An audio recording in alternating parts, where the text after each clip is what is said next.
All systems go. Clear for liftoff.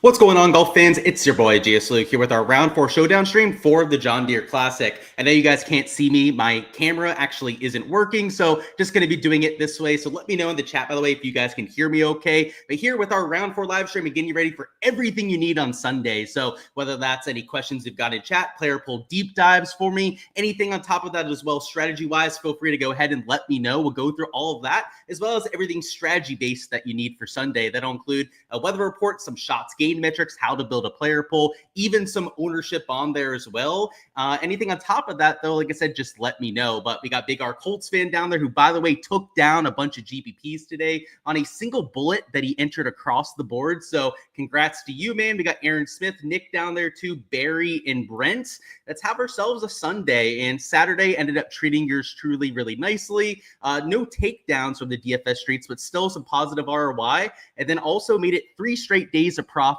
for the prop and betting side of things. So can't complain over there. And still no confirmation on whether you guys can hear me or not. Please let me know whenever possible. But I'm going to proceed assuming that you can hear me. So in terms of the scoring today, it played pretty flat across the board, which we would expect with the threesomes off of both sides. So yeah, no real big weather edge, which was how we played the slate. But for Sunday, we are getting the twosomes off of one. So just to show you that, you can see that Chris Kirk is in the first group off with Pan Kazire. It's going to be twosomes off of just number 1. So we're going to have a much wider dispersion on the tee times, which means that because the winds do kick up a little bit in the afternoon and the course is likely to dry out a bit, even more so than it did today, as the day goes on, scoring could favor some of the mid to early starters. Now, the added caveat is that this is a Sunday showdown slate, and it's not like we can really play the slate and only take morning guys. We're going to need guys in the top 5, top 10 for those placement points and all of that kind of jazz.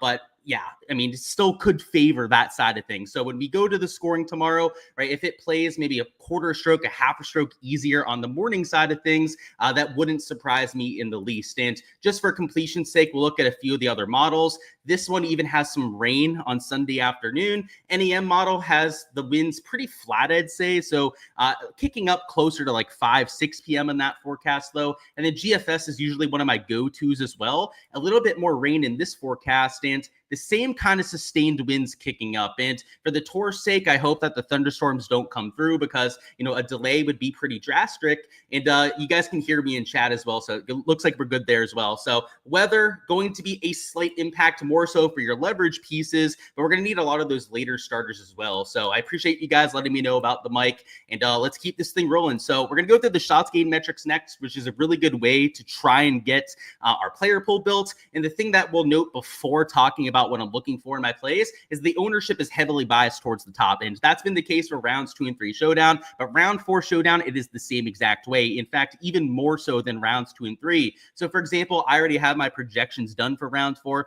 Davis Thompson is over 40% owned, and your Miliana Grillos, your Max Homas are well over 20% projected owned, and even a value play like Ryan Campbell is going to be like 15% owned in GPP contests. So, you know, if you're going to be taking your placement point guys, your conviction plays towards the top as you should, just know that they're going to get a lot more steam than some of the other players around them. So if you're going to use them in lineups as you need to, you're just going to have to account for that elsewhere. And you can't go too overboard with the guys at the top. Sure, they're starting with a bit of a head start compared to the rest of the field, but you still have to shoot something like -3, maybe even -4, -5 at this golf course to pay off at a birdie fest like the John Deere. And the added caveat too is because it doesn't look very windy, scoring is going to be pretty low, maybe even -2 to -3 for the average score, which means to pay off in DFS, we're talking about shooting something like maybe even -5 to get to that optimal lineup. So that's why you really want to consider the ownership before making your plays,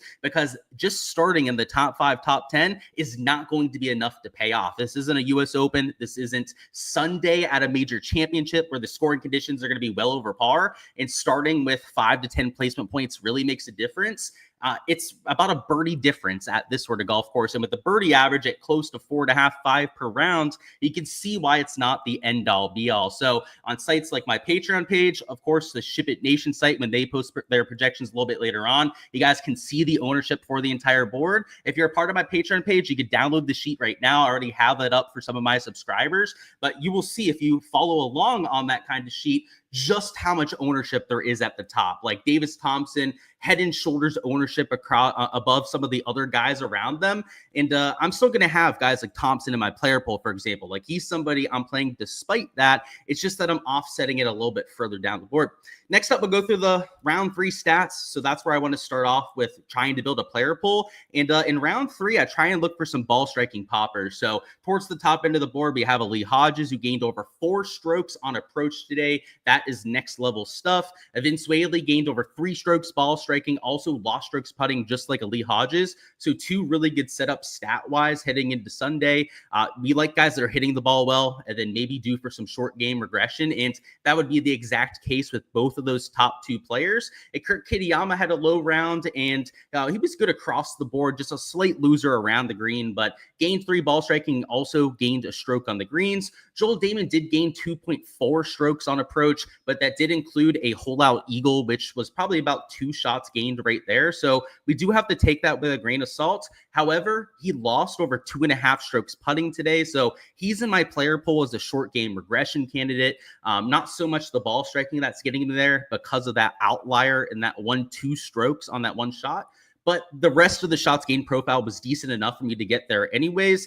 Chris Gotterup is also gaining a whole bunch of strokes ball striking. Lucas Glover and his course history could also be a little bit tempting there. And a lot of these players I'm not using like for my guys starting in the top 5, top 10. These are more so like the fringe players that I'm looking to use because ownership in that top 5, top 10 is going to be through the roof. So for example, if I was going to play a Max Homa, I'd have to look at rounds 1 and 2 as well, because if I'm going to commit to somebody that's over 25%, like we're going to get with Max, then you're going to have to really love that play. So round 3 stats aren't really enough to get me onto those sort of players, which we'll talk about here in a minute as well, because the full event stuff is also very useful.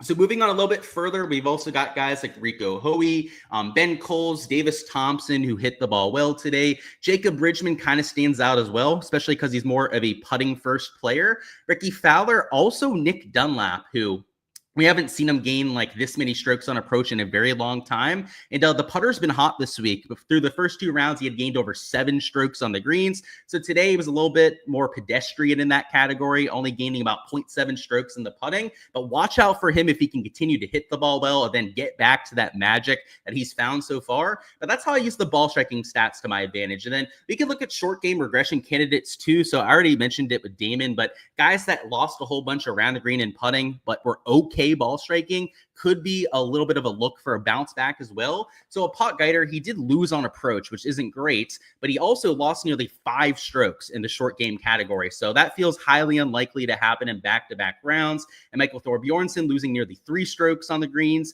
They didn't have great days. Both of them, in fact, lost strokes ball striking when it was all said and done. But there are certain low-owned plays that I will use to get leverage into my lineups that I will just assume that they're not going to have as terrible of a day on or around the green. So that's the idea. Like a Joel Damon, we pointed out, a Keith Mitchell, short game regression candidate that I'll be playing. A Doug Gim, he's also due for some short game regression as well. He gained ball striking, but lost over 4.5 strokes, almost 5 strokes in the short game categories. Those are the sort of players that I'm actively looking to target. And you can look at the around the green stats as well.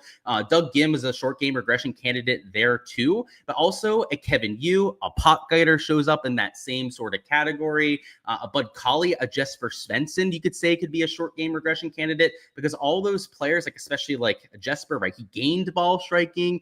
Doug Gim, right? Gained in both of those 2 categories. It's not just the fact that you lost short game that makes you a good play. it's that the rest of the stat profile was half decent too. So those are a few ways that I get onto my player pool for Sunday. I also look for course history players. So those are guys that play well at TPC Deere Run. For example, Davis Thompson and Seamus Power, players that have played very well around here. Zach Johnson as well has a bunch of experience. And then also high upside players. So players that make a whole bunch of birdies or better towards the top end of that list on the PGA Tour are always worth a few extra looks in the showdown format because that is directly tied to your DraftKings score. But the thing that we haven't talked about yet is how you make your plays towards the top. And that's the fifth way that I get onto players. And on my Patreon page, how I do my content for any given round is that I have player pool tags where I tell people exactly why I'm playing certain people. And I've got those first 4 reasons: ball strikers, short game regression, course history, and high upside as the 4 that I do for most rounds. And that's usually my entire player pool. But for Sunday, we have placement points on top of that. So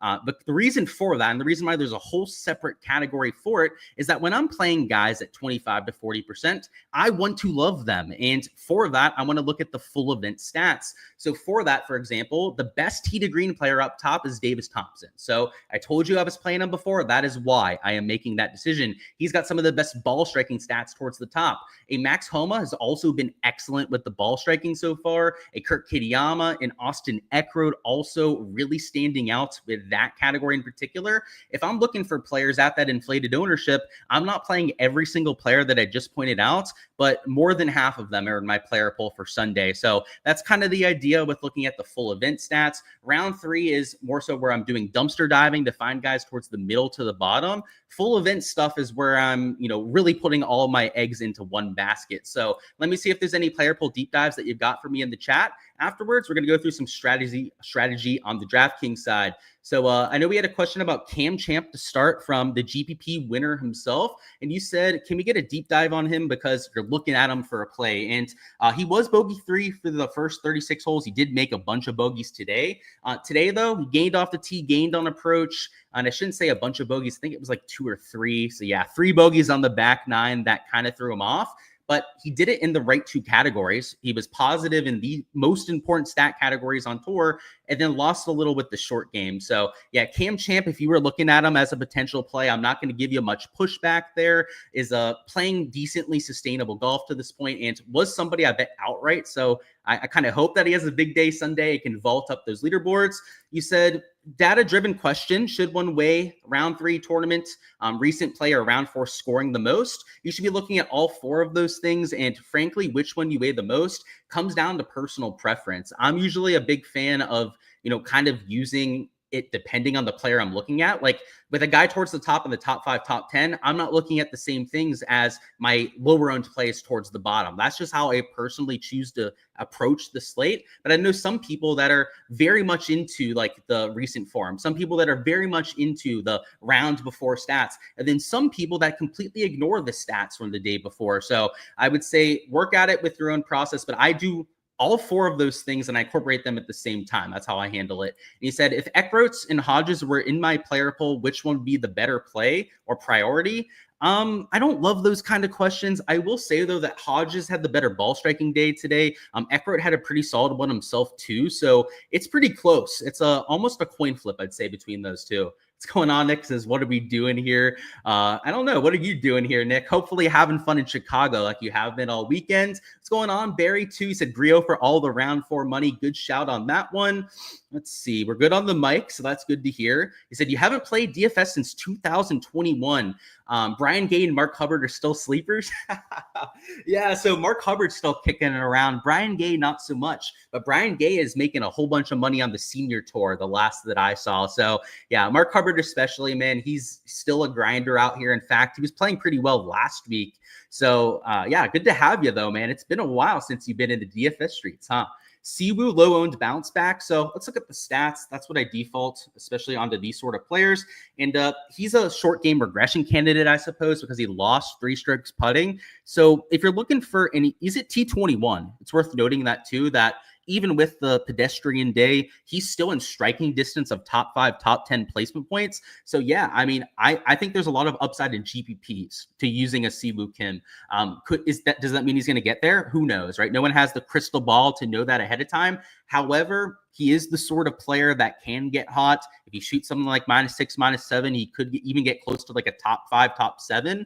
I like that quite a bit. So if you can stomach the risk, the volatility of playing Siwoo, then he could be a potential option. You've got a lot of outrights: Rio, Lipsky, Campbell, and Eckroat. You need to fade Homa and Davis. Best of luck, man. And that's a lot of outrights. That's about as many as I had on my card in total. So you did the scattershot approach, and it looks like a lot of high odds guys. So I couldn't blame you for doing so. Brutal back nine from Champ and Roy today. Yeah, I noticed that for Champ. Roy, too, he got into contention. He sniffed, a little bit of pressure, then started to crumble, which happens to be a little bit popular for these guys, unfortunately. And then he said, could I deep dive Sam Stevens? We absolutely can. So Sam Stevens also not the best day today, and he lost mostly with the putter, which does give me a little bit of optimism for him, because if he's even a neutral, just gain a half a stroke to a stroke per round, that is a pretty big difference when it's all said and done. In fact, that takes him from a losing strokes to the field to an average to above average round. Yeah, he's another guy at T21, by the way, that if he has that bounce back at slightly lower ownership, could still get you those top 10 placement points. So I'm okay with it. It is a risky option, just like Siwoo, I would say, because both of them especially just couldn't make any putts. But if they get a few putts to drop, then watch out for sure. Let's take a look at the round 4 contests, which are a little bit bigger than we had for round 3. So round 2 sucked. Round 3 was a little bit better. Round 4 is about what we're used to seeing, I would say, for a lot of these showdown slates. So the signature hole at the top is 150K. That is the big 555.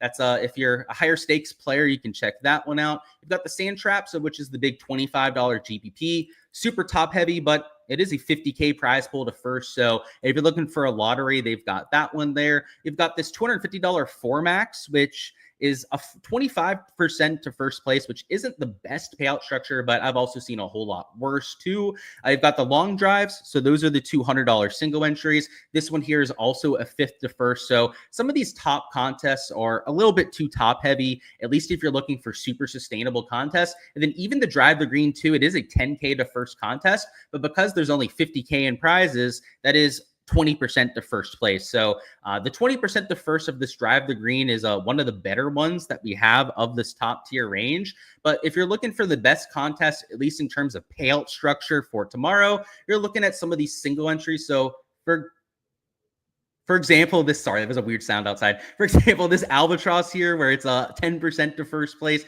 You've also got the $33 single entry, which is the dog leg, which I must have passed up if you're getting down to the $12 one, which you can see here is 10% to first place as well. So those are the kind of contests that you want to enter if you want to have long-term results. It's not even just the single entries. Like you can find some smaller field GPPs, some 20 maxes, some 2 to 3 maxes that have similar sort of the way that they set up the payouts. And if you do it that way, where it's not all the money to first place or all the money to first and second place, when you have good lineups, but not great lineups, which happens a whole lot, guys, it's hard to get 6 players that are the absolute nuts together. But when you get 5 players, 4 players that are the absolute nuts together, it's nice to have a way to be able to take advantage and make some money. So that's the contest to try and target on DraftKings. And the last thing we'll say would be putting a lineup together, which mostly comes down to making sure that you have enough placement points, but not too many at the same time. So by getting enough placement points, like we'll throw in a Davis Thompson here, we'll also throw in a Max Homa 2, and then I'm going to go down to like this T15, T21 range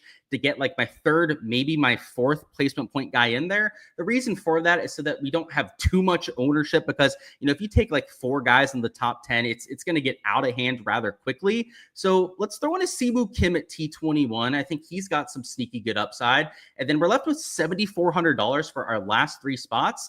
I'm okay taking another like T21 if we want to. Like, in fact, if it was a Bridgman who I think has upside with his ball striking stats, like I think we can get away with it. But our last 2 players now have to be where all of our leverage is coming in. So we've got to get kind of nasty here. So maybe a Jesper Svensson with his high birdie or better percentage rate is somebody that you take for an upside, a little bit of a bounce back play. And then like maybe leaving $100 on the table and playing a Zach Johnson as your last man in there, a player with really good course history. That would be a good way to offset some of that chalk. And the reason why we didn't have to go too crazy with our last 2 players, we don't have to leave like $500 on the table, that kind of thing, is because we were more reasonable with our 3rd, 4th man in. We didn't go with all 4 guys that were in the top 10. If that was the case, you can make lineups like that work. You just gotta really force your hand with the salary component and leave like $1,000 on the table. And that usually isn't my favorite strategy. It is a viable one if you want to go in that direction, though.